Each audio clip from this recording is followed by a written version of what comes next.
మేము ఒంగోలులో ఒక 50 బెడ్డెడ్ హాస్పిటల్ కన్స్ట్రక్ట్ చేస్తున్నాము. దానికి బసవరాజు గారిని ఎలక్ట్రికల్ కన్సల్టెంట్, ఎలక్ట్రికల్ ఇంజనీర్గా పెట్టుకున్నాము. సో బసవరాజు గారిని పెట్టుకోవడం వల్ల మాకు పర్ఫెక్ట్ ప్లాను ప్లస్ ఎవ్రీథింగ్ అంటే ఎలక్ట్రిసిటీ రిలేటెడ్ మెయిన్ బిల్డింగ్కి ఏదైనా ఫ్యూచర్లో ఎక్కువ ప్రాబ్లమ్స్ వచ్చేది ఎలక్ట్రిసిటీతో. సో ప్లస్ హాస్పిటల్ అంటే lab based machines, ventilators, various electronics ఉంటాయి.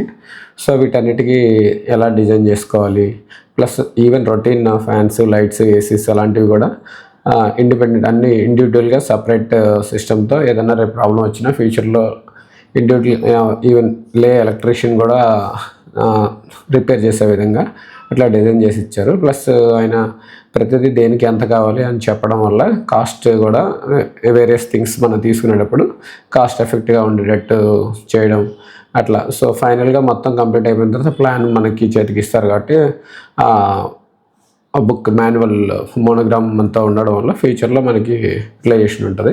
ఎవ్రీథింగ్ అంటే బిల్డింగ్ రిలేటెడే కాదు, ఏ డౌట్స్ వచ్చినా మనం దేనికి ఎంత అవసరము, ఏది ఎలా చేయాలి అలా అడిగినా ఆయన సజెషన్స్ ఇచ్చేవాళ్ళు. సో మనకి బసవరాజు గారిని పెట్టుకోవడం వల్ల డ్యూరింగ్ ఇనిషియల్ నుంచి పెట్టుకోవడం వల్ల ఎక్కువ మనకి కాస్ట్ సేవింగ్ కూడా ఉంటుంది ఎలక్ట్రిసిటీ రిలేటెడ్ థింగ్స్లో.